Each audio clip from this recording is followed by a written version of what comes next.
안녕하십니까. 전세계 CBN 청취자 여러분. 하나님의 말씀으로 사랑과 행복 전하는 CBN 교과방송의 정수 인사드립니다. 네, 안녕하세요. 한민호입니다.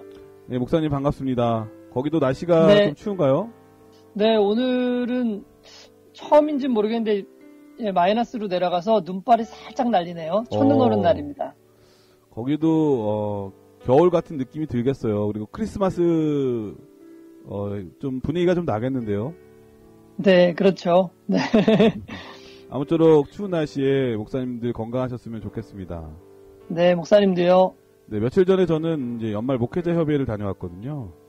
네. 네, 그런데 뭐 여러 가지 좋은 순서 또 말씀으로 귀한 은혜를 받았는데 가장 인상 깊었던 것은 은퇴를 앞두신 어떤 목사님께서 고별 설교 가운데 이런 말씀을 하셨습니다. 누군가 해야 될 일이라면 그 일을 내가 하고 언젠가 반드시 해야 될 일이라면 바로 지금 이 순간 하자. 제가 그 말씀을 들으면서 내가 개인적으로 미뤄뒀던 것은 무엇인가, 또 이 1년이 다가도록 하지 못한 일은 무엇인가, 그리고 또 지금 해야 될 일이 무엇인가 이렇게 생각해 볼 수 있는 좋은 말씀이었던 것 같습니다. 아무쪼록 우리 청취자분들 1년이 다가고 있는데요. 후회되지 않도록 지금이라도 할 수 있다면 하고, 또 다른 사람이 아니라 내가 할 수 있으면 내가 먼저 하는 그러한 하나님 앞에 충성스러운 일꾼이 다 되셨으면 정말 좋겠습니다. 네, 오늘은 제 12가 느헤미야 연구, 에스라 느헤미야 연구 제 12가 잘못된 결정들의 대처함이라고 하는 제목인데요. 먼저 기억절 말씀을 읽어드리겠습니다. 말하기를 나의 하나님이여 내가 부끄럽고 낯이 뜨거워서 감히 나의 하나님을 향하여 얼굴을 들지 못하오니 이는 우리 죄악이 많아 정수리에 넘치고 우리 허물이 커서 하늘에 미침이니이다. 에스라 9장 6절 말씀이었습니다. 자, 이번 12번째 제목은 잘못된 결정들의 대처함이라고 하는 제목인데 어떤 말씀인가요? 네, 우리는 지난주 교과에서요. 느헤미야가 페르시아에서 다시 예루살렘으로 돌아왔을 때의 상황들에 대해서 살펴보았는데요. 그때 느헤미야는 백성들이 그토록 신속하고 또 하나님께로부터 돌아서서 배도하고 있다는 것을 보게 되었었죠. 그래서 느헤미야는 곧바로 개혁 사업에 착수했었는데요. 첫 번째로는 성전을 정결케 하였고요. 그 다음에 제사장들을 다 불러들였고 또 무너진 그 안식일 준수를 회복시키는 그러한 장면들에 대해서 저희가 살펴보았습니다. 그렇게 시작했던 개혁 사업은 이제 또한 그 이방인들과의 그 통혼의 문제로까지 이제 이어지게 되었었는데요. 당시 느헤미야는 백성들 사이에 이방인들과의 통혼이 심각하게 자행되고 있다는 것을 이제 알게 되었습니다.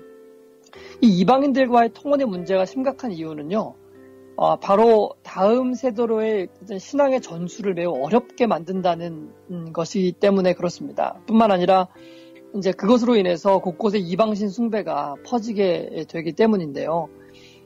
그러므로 결국 이방인들과의 통혼은 유대 백성들로 하여금 선택된 백성으로서의 정체성을 상실시킬 것이고요.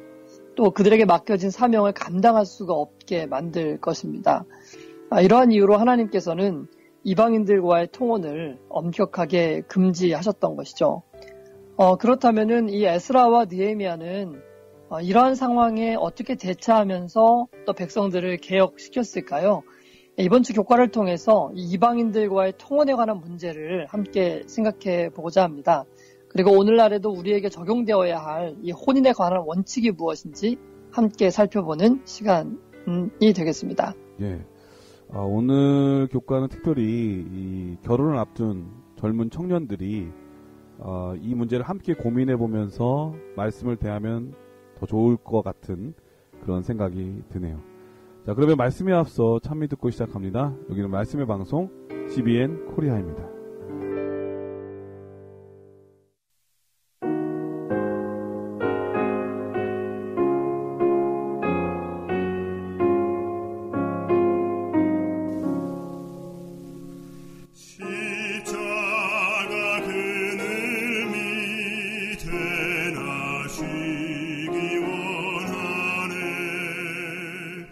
저 햇빛이 미 죄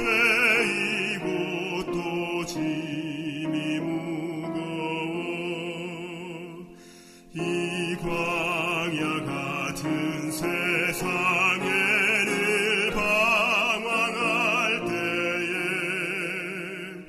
주 십자가 그늘에서 내 쉴곳 찾았네.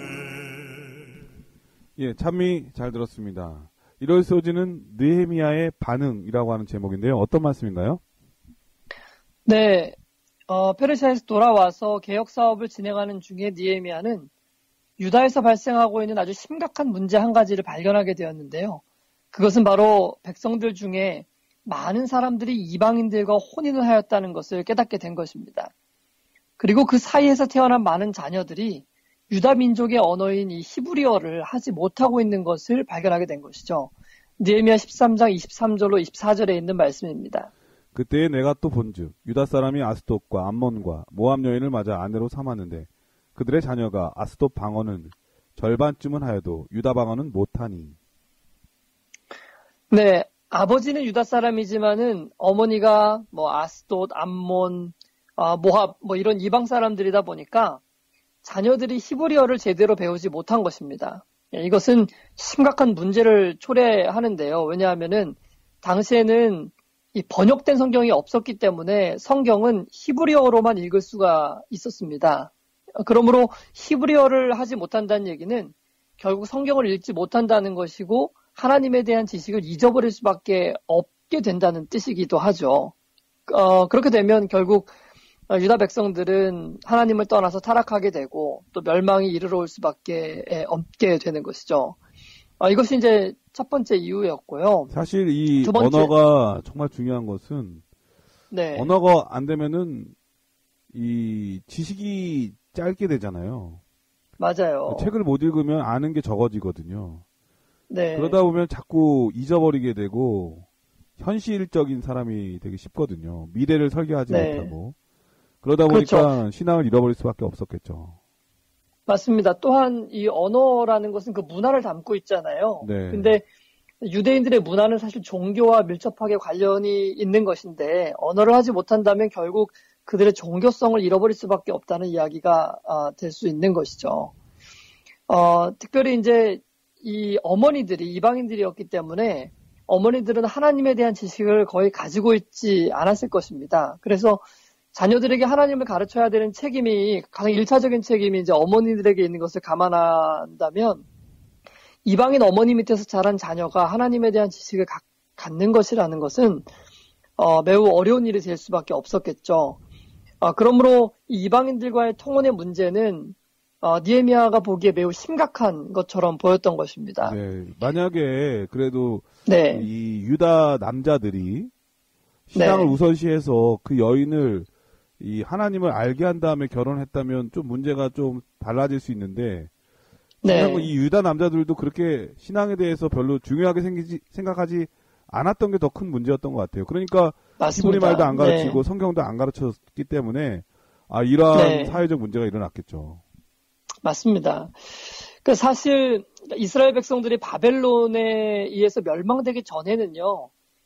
이런 통혼의 문제는 사회적으로 크게 문제가 되지 않았을 것입니다. 통혼이 문제가 되지 않았다는 것이 아니라 그 당시의 분위기상 이방인들과 통혼하는 것은 잘 할 수 없는 분위기였을 것입니다.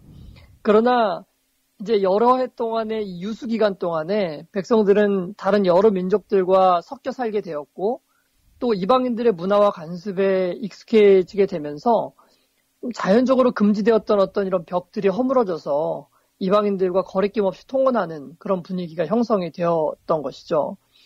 이런 상황을 더 어둡게 만들었던 것은 바로 이러한 이방인들과의 어떤 통혼에 앞장섰던 사람들 중에는 오히려 백성들을 권면하고 좋은 모본을 보였어야 했었던 그 높은 지위에 있는 사람들이 많이 있었기 때문이었습니다.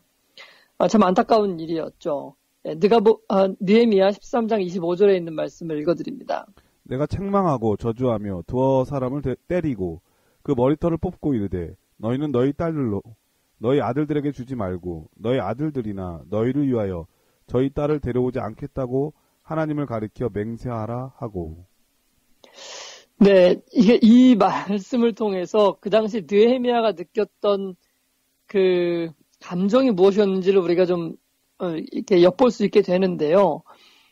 이게 하나님에 대한 열심 때문에 이게 책망을 굉장히 과하게 하는 모습들을 좀 보게 돼요. 예, 그러니까 약간 보면 많은 사람들 앞에서 네. 폭력을 행사한 것 같은 느낌이 들어요. 그렇죠. 네. 막 머리털을 뽑고 네. 막 이렇게 때리고 막 이렇게 하면서 그러니까 그만큼 느헤미야는 이런 상황들을 심각하게 생각했던 것 같아요. 그리고 그런 일들을 당했던 사람들은 아마도 유대 지도자들이었을 거라고 생각이 되는데요. 상당히 자존심이 상했겠는데요. 네, 그렇죠. 네, 당시에 머리털을 뽑힌다고 하는 것은 굴욕적이잖아요. 그렇죠. 굉장히 굴욕적이죠. 네, 저 같은 경우에는 좀 피해갈 수 있었겠지만은 뭐 잘 뽑히지도 않잖아요, 네. 좀요. 그렇죠. 잡으려고 하면 미끄러져가지고 안 될 텐데. 네. 당시에는 머리를 함부로 밀지도 않았잖아요. 그렇죠. 그렇기 때문에 이 머리털을 뽑는다고 하는 것은 매우 큰 책망이다. 엄청난 굴욕이다. 이런 생각이 드네요.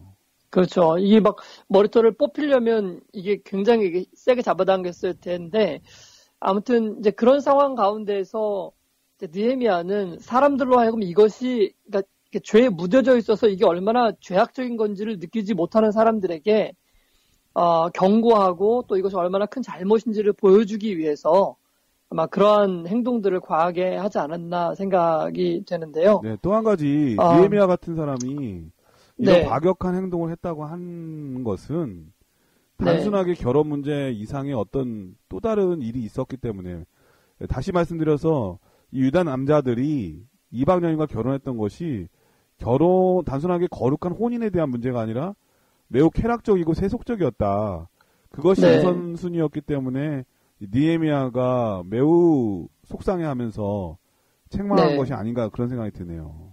맞습니다. 그러니까 죄악에 사로잡혀서 결국 그것이 불러오게 될 초래하게 될 결과들을 바라보지 못한 유다 민족들 지도자들의 그러한 행동이었던 것이죠. 뭐 사실 그러니까 이방인들과의 통혼이 당장 어떤 변화를 가져오는 것은 아니거든요. 뭐 그렇게 했다고 해서 나라가 어떻게 되는 것 아니고 우리 가정이 어떻게 되는 거 아니고 내 삶이 어떻게 되는 것 아니지만 그러나 지금 현재는 아무 일 없어 보이는 그 일이 오히려 시간이 지나면서 결과적으로는 나 자신의 그리고 가정의 그리고 국가의 신앙의 문제에 있어서 퇴보를 가져올 것이 너무나도 자명했던 것입니다. 그래서 느헤미야가 이제 이렇게 과격하게 행동할 수밖에 없었던 것인데요. 우리도 이러한 모습들을 보면서 이러한 부분에 주의를 기울이고 우리 모두가 하나님의 명령과 뜻을 잘 따라야 한다는 그런 생각들을 마음에 좀 가지게 되었으면 좋겠습니다. 예, 이럴 써지는 느헤미야의 반응이라고 하는 제목인데, 이 느헤미야의 반응이 생각 외로 정말 엄청나요, 그죠? 네. 예, 우리가 볼 때는 어떤 면에서 이해하기 어려울 만큼 과격한 모습을 보이는데, 느헤미야가 이렇게 했다고 하는 것은 그만큼 이 하나님의 백성들에 대한 애착과 애정이 있었다고 생각할 수밖에 없겠죠. 네. 무엇보다도 이 결혼 문제를 이렇게 질책할 수밖에 없었던 것은 그들의 미래가 바로 거기에 달려있기 때문이라는 생각이 듭니다. 이 노아 당시 전에 이 멸망할 수밖에 없었던 이 세상의 모습을 창세기 6장에는 이렇게 그리고 있잖아요. 하나님의 아들들이 이 사람의 딸들의 아름다움을 보고 결혼을 한 내용. 이게 거룩한 혼인이 아니라 쾌락적이고 세속적인 것에 빠졌다고 하는 것을 말하고 있는 거거든요. 이러한 근본이 흔들렸을 때 우리 교회가 흔들리고 신앙이 흔들리기 때문에 하나님께서 특별히 이 문제에 대해서는 매우 엄격하게 이 느헤미야를 통해서 권면한 것이 아닌가 그런 생각이 듭니다.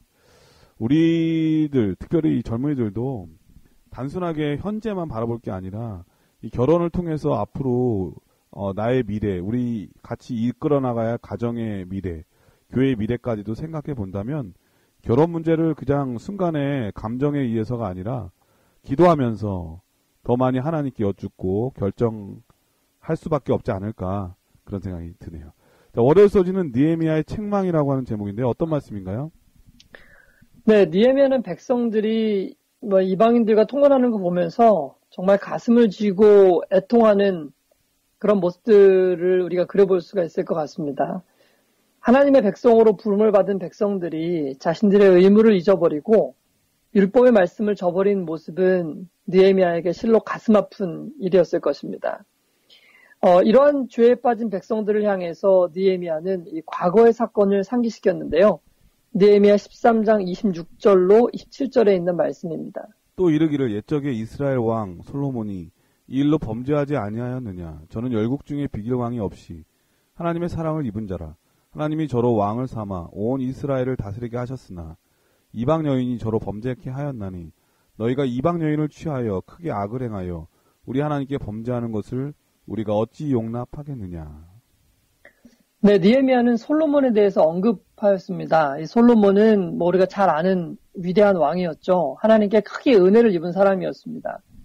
그는 참으로 이 신앙의 위인이었고 하나님을 가장 사랑하는 사람 중에 한 명이었죠. 그래서 그가 신실했을 때만큼 하나님을 온 세상에 정말 널리 알린 사람은 아마 또 없었을 것이라고 생각합니다. 그랬던 그가 완전히 타락하고 멸망의 길을 향해 달려갔었는데요. 물론 말년에는요, 겨우 회개하고 돌아와서 구원을 받기는 하였지만, 그러나 그가 만약 신실했더라면 그의 삶은 물론이거니와 그의 나라와 후손들은 아마 더 나은 길을 갈 수도 있었을 것입니다. 결국 이 솔로몬의 배도는 이스라엘의 분열이라는 뼈아픈 상처를 남겼고, 결국은 두 나라 모두 멸망하는 길로 가게 되었었죠. 자, 그렇다면은 이러한 뼈아픈 상처를 남겼던 솔로몬의 타락, 솔로몬 왕은 어떻게 해서 타락하게 된 것이었을까요? 열왕기상 11장 1절로 3절은 다음과 같이 기록하고 있습니다. 솔로몬 왕이 바로의 딸 외에 이방의 많은 여인을 사랑하였으니 곧 모압과 암몬과 에돔과 시돈과 헷 여인이라. 여호와께서 일찍이 이 여러 국민에게 대하여 이스라엘 자손에게 말씀하시기를 너희는 저희와 서로 통하지 말며 저희도 너희와 서로 통하게 말라. 저희가 정령코 너희의 마음을 돌이켜 저희의 신들을 쫓게 하리라 하셨으나 솔로몬이 저희를 연애하였더라. 왕은 후비가 700인이요 빈장이 300인이라. 왕비들이 왕의 마음을 돌이켰더라. 네, 하나님께서 이방인들과의 통혼을 금지하신 것은 그들이 단순히 외국인이었기 때문이 아니죠. 신앙의 위인들 중에서는 외국인들과 결혼한 예들이 있습니다. 모세의 아내 시포라도 미디안 사람이었고요.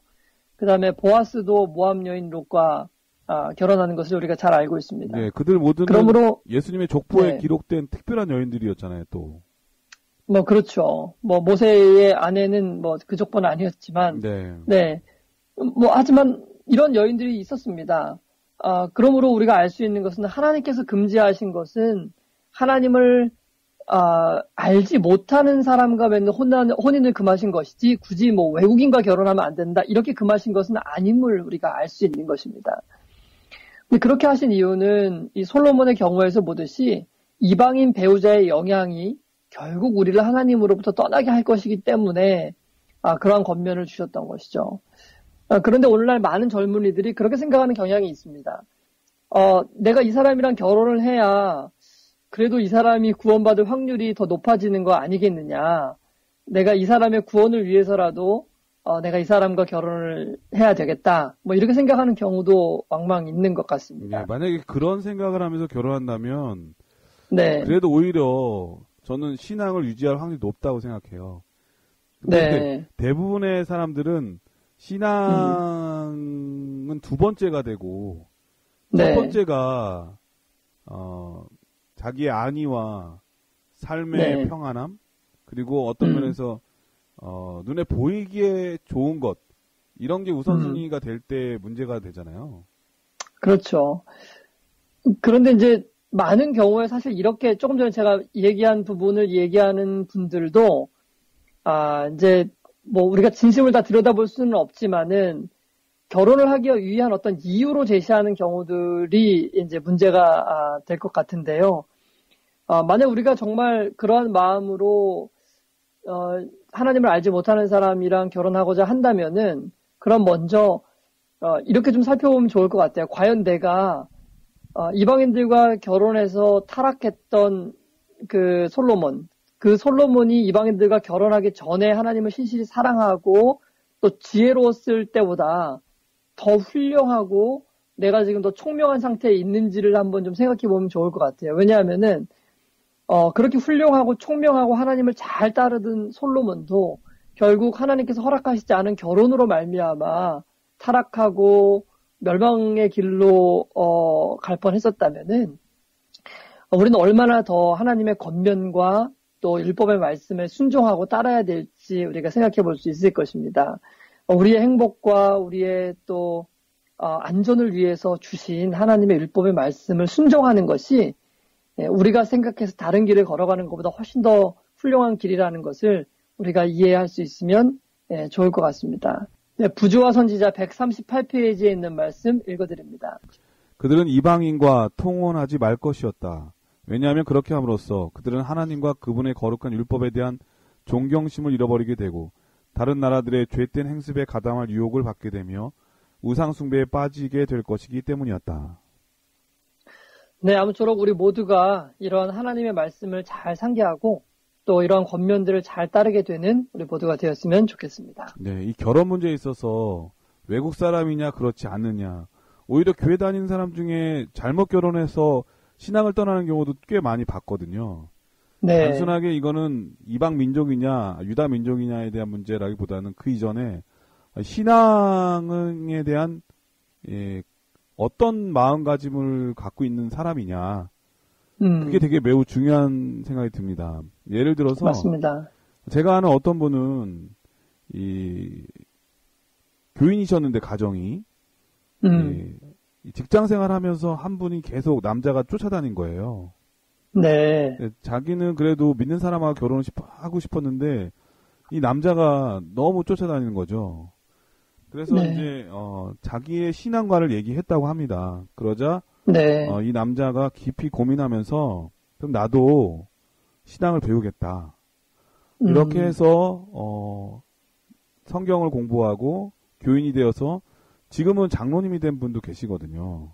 네. 근데 반대로 어떤 분들께서는 젊었을 때 교인 자녀임에도 불구하고 철이 없었기 때문에 신앙과는 상관없는 그런 그냥 단순하게 만남 때문에 이제 결혼하게 된 경우가 있었어요. 네. 나중에 이제 이분이 교회에 돌아오셔서 하시는 말씀이 너무 힘들었다는 거예요. 그래서 지금은 하나님을 다시 찾으니까 너무 행복했는데 그때는 내가 너무 철이 없었다, 이렇게 후회하는 분들도 많이 계시거든요. 네. 돌이켜보면 중요한 게 무엇인가 하면 내가 그 신앙에 대한 태도를 어떻게 하고 있는지가 되게 중요한 문제인 것 같아요. 근데 이런 문제가 네. 없이 단순하게 그냥 눈에 보기에 좋은 대로만 결혼하게 되면 분명하게 그것 때문에 이르러오는 결과에 대한 고통을 경험하게 된다고 하는 것이죠. 우리가 다 알다시피 하나님 믿는 집안과 그렇지 않은 집안의 문화적 차이도 매우 크고요. 어떠한 이 일들에 대한 가정에 문제가 생겼을 때 해결하는 그 방법도 매우 다르고 다른 게 한두 가지가 아니거든요. 그런 것 때문에 이르러오는 여러 가지 고통들을 미리 다 알기 때문에 오늘 하나님께서 할 수 있는 대로 같은 신앙 안에서 결혼할 수 있도록 우리에게 권면한 것이 아닌가, 그런 생각이 드네요. 화요일 소리는 에스라의 반응이라고 하는 제목인데요. 어떤 말씀인가요? 네, 우리가 일요일과 월요일 교과에서는 이제 이방인들과 혼인한 유대인들에 관한 이야기를 느헤미야서의 기초에서 살펴보았는데요. 화요일과 수요일 교과에서는 이제 에스라서에 기록된 사건들을 통해서 이방인들과의 통혼의 문제를 다루고자 하는 것입니다. 그런데 우리가 여기서 먼저 한 가지 좀 생각해 봐야 될 부분이 있는데요. 이 이방인들과의 혼인에 대한 이 에스라의 반응을 기록한 부분은요, 느헤미야서에 나와 있는 것보다 훨씬 앞에 있었던 사건이라는 것을 우리가 좀 생각해 봐야 할 것입니다. 에스라가 처음 예루살렘에 도착한 것이 BC 약 458년경이었는데요. 그때, 그러니까 에스라는 이방 여인들과 혼인한 그런 유대인들을 발견하게 되었고, 그들의 죄악을 책망하고 바로잡았습니다. 네, 그게 이제 에스라 10장의 내용들이죠. 그렇죠. 거기에 기록이 되어 있는 것입니다. 이제 그리고 그 뒤에 이어서 한 3년 뒤에 느헤미야가 예루살렘 성벽의 준공을 위해서 예루살렘에 오게 되었던 것인데요. 예루살렘 성벽의 준공을 마치고 난 다음에 느헤미야는 다시 페르시아로 돌아갔습니다. 그리고 나서 이제 약 23년이 지난 다음에 다시 BC 433년경, 그러니까 23년이라는 말은 에스라가 처음으로 유대 땅에 온 지 약 23년이 지난 후에 약 BC 433년경에 느헤미야가 다시 예루살렘으로 돌아왔을 때 여전히 그곳에서 발생되어 있는 이방인들과의 혼인의 문제를 보게 되었고 그것을 책망하게 된 것이죠. 그러니까 정리하면 느헤미야가 네. 성벽 완공을 한 다음에 네. 어떤 일이었는지 모르지만은 다시 페르시아로 돌아갔다가 아마 왕이 급하게 찾았겠죠, 그렇죠? 네, 뭐 그랬을 수 있죠. 네. 네. 그런데 그렇게 해서 23년이 지난 BC 433년경에 다시 돌아왔을 때의 일을 말씀하고 계신 거예요, 그죠? 그렇죠. 그러니까 에스라가 먼저 처음에 유다 땅에 와서 이방인들의 문제를 질책하고 책망하고 바로 잡았는데도 불구하고 다시 23년이 지난 다음에 그 문제가 완전히 사라지지 않고 여전히 그들 가운데 있었을 때 느헤미야가 다시 책망을 했던 것이죠. 네. 네. 그런데 오늘 수요일 교과에서는 이제 그 먼저 있었던 사건인 이 에스라 때의 책망 사건을 조금 지금 살펴보고자 하는 것입니다. 에스라가 처음 예루살렘에 도착했을 때 도착한 지 4일째 되는 날이었는데요. 몇몇 사람들이 이방인들과의 혼인한 문제의 심각성을 에스라에게 알려왔던 것입니다. 에스라 9장 1절로 2절의 말씀입니다. 이 일 후에 방백들이 내게 나와 가로되 이스라엘 백성과 제사장들과 레위 사람들이 이 땅 백성과 떠나지 아니하고 가나안 사람과 헷 사람과 브릿 사람과 여부스 사람과 암몬 사람과 모압 사람과 애굽 사람과 아모리 사람의 가증한 일을 행하여 그들의 딸을 취하여 아내와 며느리를 삼아 거룩한 자손으로 이방 족속과 서로 섞이게 하는데 방백들과 두목들이 이 죄에 더욱 으뜸이 되었다 하는지라. 네, 이 이야기를 듣고 에스라는 이제 큰 충격에 빠지게 되었습니다. 특별히 이 제사장들과 레위인들 그리고 지도자들이 이 죄악에 가장 앞장서 있다는 말이 아마 에스라에게는 큰 충격이었을 것입니다. 그래서 에스라 9장 3절로 4절에 에스라는 다음과 같은 반응을 보이게 되는 것이죠. 내가 이 일을 듣고 속옷과 겉옷을 찢고 머리털과 수염을 뜯으며 기가 막혀 앉으니 이에 이스라엘 하나님의 말씀을 인하여 떠는 자가 이 사로잡혔던 자의 죄를 인하여 다 내게로 모여오더라. 내가 저녁 제사 드릴 때까지 기가 막혀 앉았더니. 네, 에스라의 반응은 이 속옷과 겉옷을 찢고 머리털과 수염을 뜯으며 기가 막혀 했다는 것입니다. 참, 느헤미야 사건 때와 약간 좀 비슷한 부분도 있고 다른 부분도 있는데, 에스라는 이제 본인의 머리털과 수염을 이렇게 뜯었고요. 느헤미야는 이제 다른 사람들의 머리털을 이렇게 뽑았던 부분들을 보면서 그것이 그만큼 수치를 느끼고 정말, 너무너무나 하나님 보시기에 죄악적인 행동이라는 것을 이제 보여주는 장면인 것이죠. 에스라는 왜 이렇게 기가 막혀 했을까요? 선지자 왕 620페이지에는 다음과 같이 기록하고 있습니다. 에스라는 바벨론의 포로를 인도하는 사업에 대해 연구하던 중에 이스라엘의 배도는 주로 그들이 이방 열국과 섞임으로 인하여 대규모로 나타났다는 사실을 알게 되었다.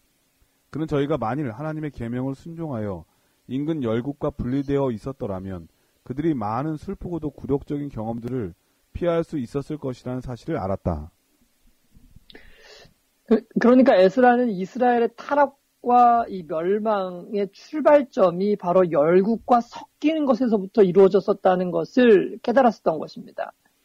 하나님께서 이스라엘 백성들을 거룩한 백성으로 부르셨습니다. 이 거룩이라는 말은 우리가 잘 아는 것처럼 구별 혹은 분리의 뜻을 가지고 있는 단어죠. 그래서 하나님께서 이스라엘 백성들을 불러내신 것은 따로 세워서 그들을 구별하고자 하셨던 것입니다. 그러나 이스라엘 백성들은 오히려 이방인들로부터 떠나려고 하지 않고 그들과 섞였고 그들과 하나가 되는 길을 택하였었던 것이죠.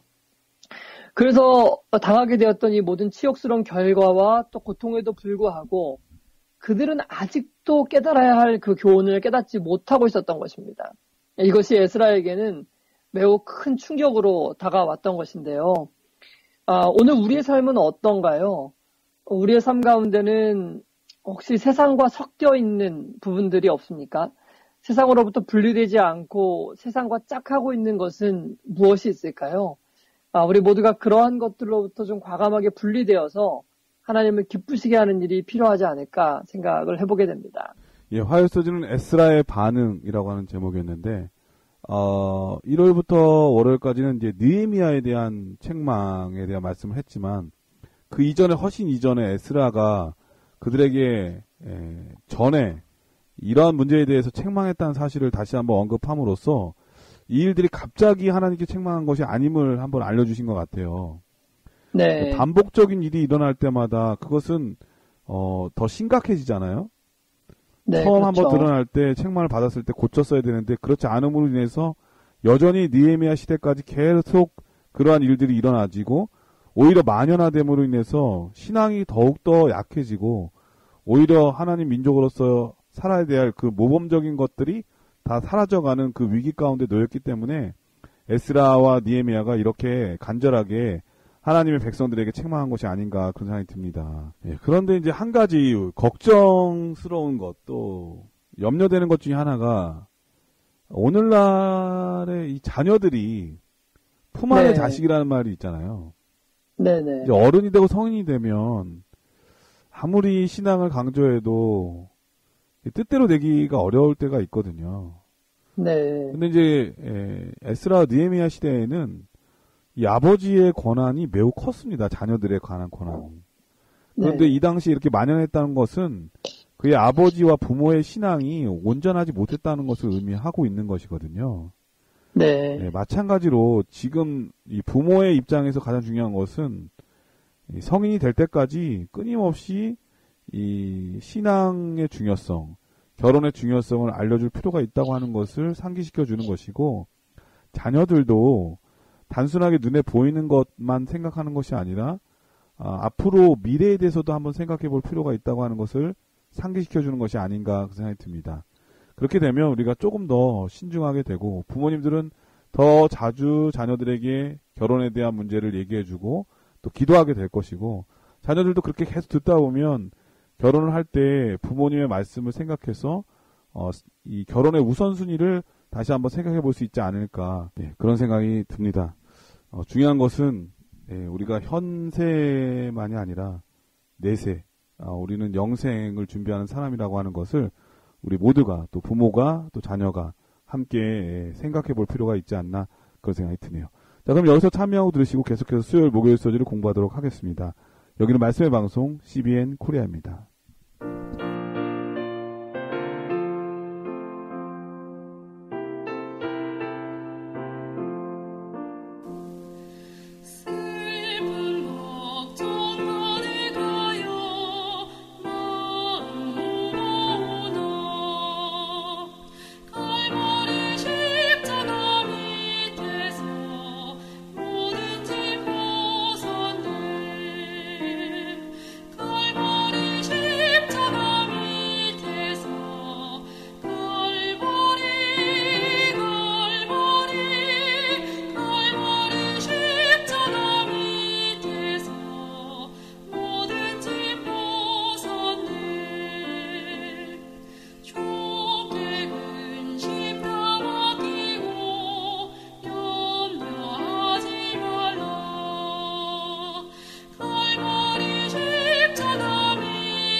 예, 수요일 소지는 에스라의 조치라고 하는 제목인데요. 어떤 말씀인가요?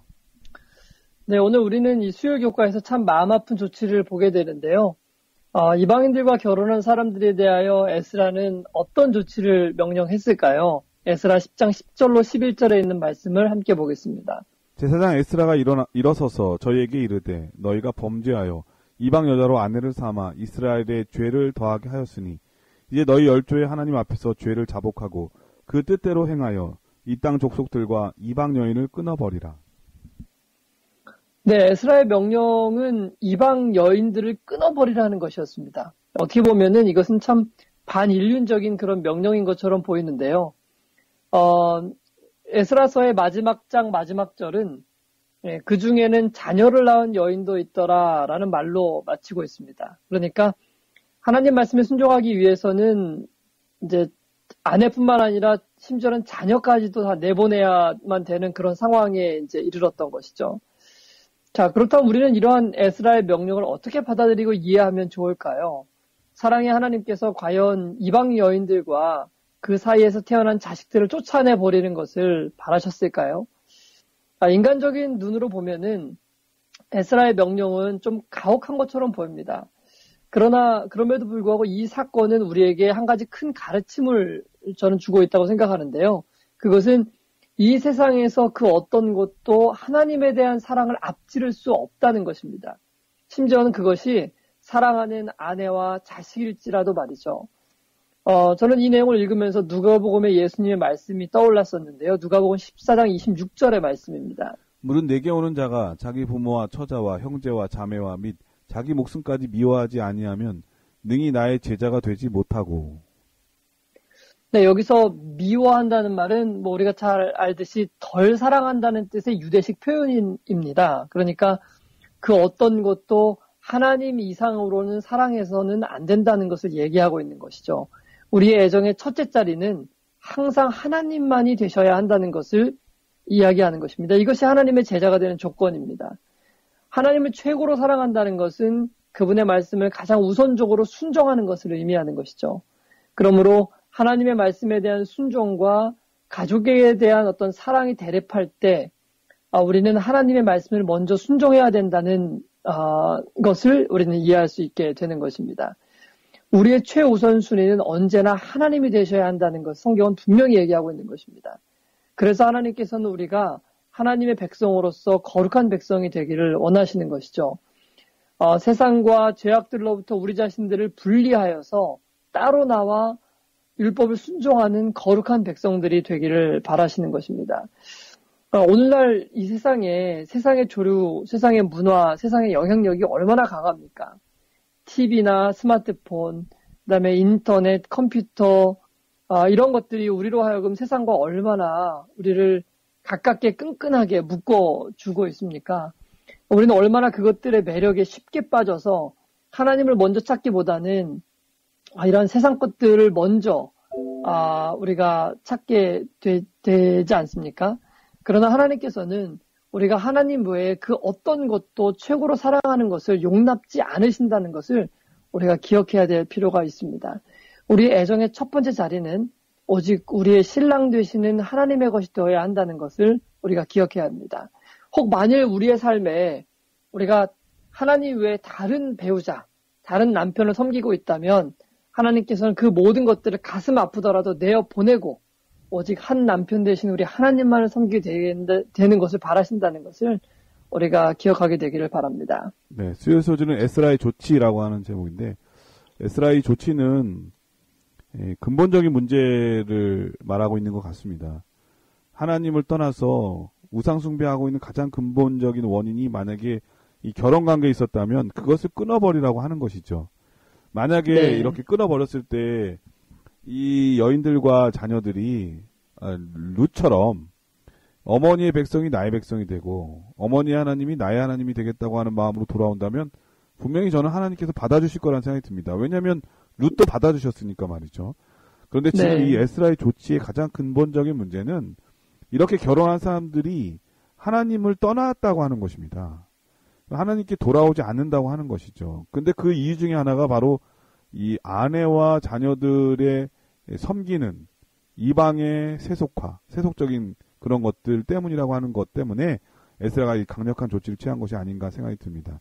그러므로 우리는 단순하게 이방 민족과 결혼을 했다 안 했다 이런 문제로 에스라와 느헤미야가 얘기하는 것이 아니라 지금 우리 목사님께서 말씀하신 하나님을 가장 우선순위로 두느냐 안 두느냐, 하나님을 섬기고 있느냐 그렇지 않느냐에 대한 문제, 신앙의 문제죠. 왜냐하면 이 신앙의 문제는 생명에 관한 문제이고 영생에 관한 문제이기 때문에 그런 것입니다.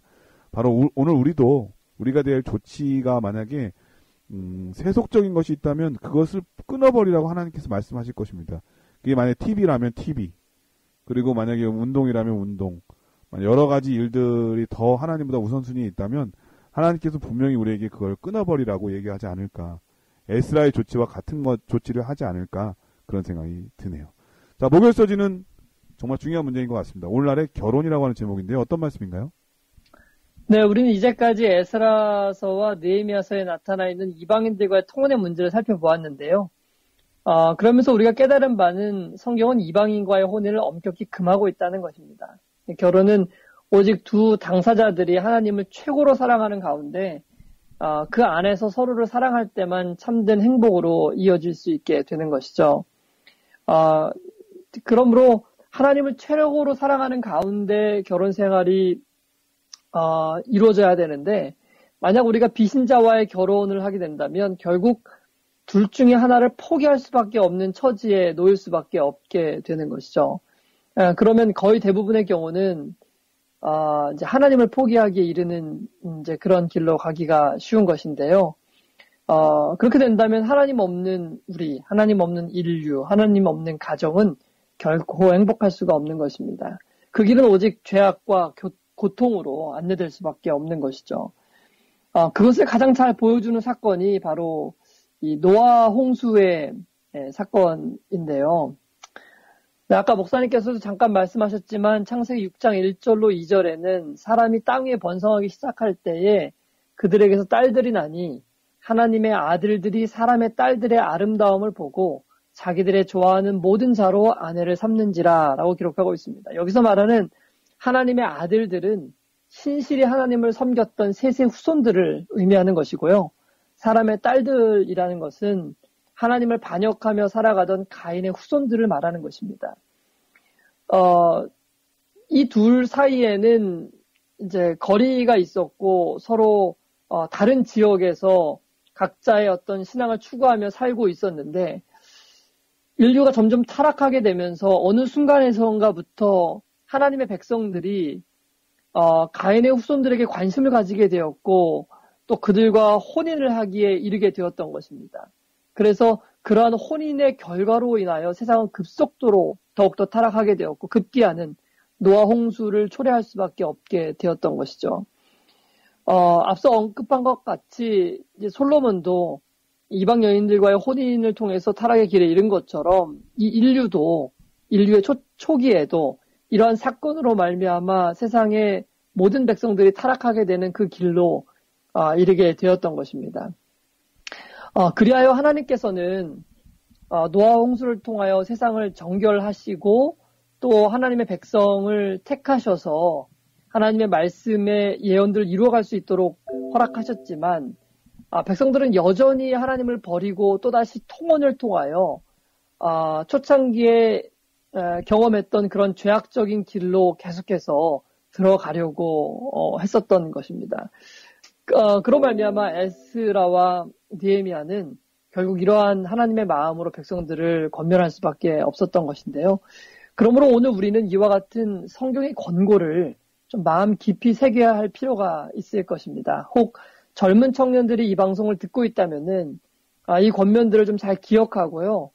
배우자를 선택하는 일에 오직 하나님을 사랑하고 하나님을 신실히 따를 수 있는 사람을 선택해야겠다고 마음에 결심할 수 있으면 좋겠고요. 또 이미 결혼을 한 저희들 같은 경우에는 저희들의 자녀를 양육하는 일 혹은 더 연세가 있으신 분들은 손자와 손녀들이 이러한 권면들을 좀 따를 수 있도록 함께 지도하는 가운데 하나님의 뜻을 이루는 우리가 되었으면 좋겠습니다. 아무쪼록 우리 모두가 이런 성경의 권면을 마음속 깊이 새기고요. 우리의 애정을 오직 하나님께만 드릴 수 있는 우리 모두가 되었으면 좋겠습니다. 네, 오늘날의 결혼이라고 하는 제목은 이제 목요일 소지였는데요. 제일 중요한 것은 결혼의 우선순위입니다. 무엇이 가장 행복한 요인일까? 그것은 오늘 권면의 말씀처럼 하나님이 계시는 가정이 가장 행복한 가정이라고 하는 것, 그리고 가장 미래를 생각하는 결혼이라고 하는 것을 배울 수 있었습니다. 근데 중요한 것은 이제 이미 결혼하신 분들 가운데 나는 믿지 않은 남편 혹은 아내를 만났는데 어떻게 하면 좋겠는가라는 고민을 하는 경우가 있을 것 같아요. 하나님께서는 아담과 하와에게도 선악과를 먹지 말도록 권면하셨습니다. 원칙이셨죠. 하지만 먹은 다음에는 정죄하거나 멸망의 길로 가도록 내버려둔 것이 아니라 다시 살 길을 준비하신 하나님이십니다. 신앙의 원칙이라고 하는 것은 그런 것입니다. 그 원칙대로 향하는 것이 가장 행복의 첩경입니다. 그런데 만약에 그것을 어겼을 때에는 그냥 너는 왜 그랬어? 라고 이렇게 하는 게 아니라 그 다음에 차선책, 바로 오늘 에스라의 권면처럼 끊어버리라고 하는 것이죠. 예를 들면 이제 오늘 결혼하신 분들은 남편과 아내가 믿지 않는 사람이면 이혼하라 이런 뜻이 아니라 그 하나님 믿는 것 곁길로 가는 그 끌려다님에서 과감하게 끊어버리고 하나님을 다시 찾으라고 하는 것입니다. 그래서 하나님 우선으로 살다 보면 그들도 나의 믿음 때문에 다시 구원의 길로 이르러 올 수 있다고 하는 것을 오늘 말씀하고 있는 것이 아닌가 그런 생각이 듭니다. 바로 내가 지금 할 수 있는 일이 무엇인가? 하나님을 다시 돌이켜 찾는 것. 그것이 바로 과거와의 또 잘못된 일에 대한 단절, 끊어버림이라고 하는 것을 오늘 교과를 통해서 배울 수가 있었습니다. 우리 목사님께서 간략하게 교과를 정리해 주시고 기도하고 마치도록 하겠습니다. 네, 우리 이번 주 교과를 통해서 에스라와 느헤미야에 나타난 이방인들과의 결혼의 문제를 살펴보았는데요. 우리가 깨달은 첫 번째는 이스라엘의 타락이 이방인들과의 통혼과 밀접한 관련이 있었다는 것입니다. 그리하여 그들은 결국 멸망과 포로 생활이라는 고통의 시간을 보낼 수밖에 없었다는 것이죠. 우리가 깨달은 두 번째 사실은 이스라엘 백성들은 70년의 포로 생활의 끝에서도 여전히 그 악습을 버리지 못했다는 것입니다. 에스라가 유대 땅에 왔을 때 심지어 제사장들과 지도자들이 그러한 범죄에 가장 깊이 가담해 있었다는 것입니다. 그리고 우리가 세 번째 깨달은 사실은 에스라가 이방인들과의 혼인을 책망하고 강력한 조치로서 이방인 아내들과 자녀들을 떠나보내게 했음에도 불구하고 20년이 지난 후에도 여전히 그들의 죄악이 반복되고 있었던 것입니다. 어쩌면 인류에게 가장 큰 저주가 되었던 이 사건들은 항상 어떤 이 결혼과 관련이 있었던 것 같은 느낌이 듭니다. 최초의 죄악도 결국은 결혼 생활 가운데 하와의 범죄가 아담에게 영향을 끼쳤던 것이 아니겠습니까? 그러므로 오늘 성경은 우리에게 강력히 권고하고 있는 것입니다. 우리의 애정의 첫째 자리는 하나님께서만이 차지해야 한다고 말입니다. 우리의 배우자나 우리의 자녀나 그 누구도 우리의 애정의 첫 번째 자리가 될 수 없다는 것입니다. 결혼은 신성하고 매우 중요한 것입니다. 그러나 우리가 결혼을 할 때는 오직 하나님께서 기뻐하실 수 있는 결혼, 그리고 하나님께서 허락하실 수 있는 결혼, 그리고 그 결혼으로 말미암아 하나님께 영광을 돌릴 수 있는 그러한 결혼, 하나님을 첫째로 삼고 또 가정과 아내를 최고로 사랑할 수 있는 가운데서 우리의 모든 결혼들이 이루어져야 한다는 것이죠. 우리의 교회에 그리고 우리의 가정에 오직 이러한 결혼들을 통하여 하나님께 영광이 되는 많은 가정들만 있게 되기를 바라면서 오늘 교과를 줄이겠습니다. 네, 목사님의 기도로 교과를 마치도록 하겠습니다. 은혜로우신 하나님 아버지, 저희들의 삶을 되돌이켜 보면은 우리가 얼마나 하나님을 떠나 또 배도하고 또 영적으로 간음하며 또 하나님, 우리 남편 대신 하나님을 섬기지 아니하고 이방신을 섬겨왔는지 참 부끄럽고 송구합니다. 하나님, 그럼에도 불구하고 저희를 버리지 않으시고 여전히 사랑하시며 또 우리를 되찾아오시고 되돌이켜 주님을 섬기게 하시는 하나님의 은혜에 크신 은혜에 감사드립니다.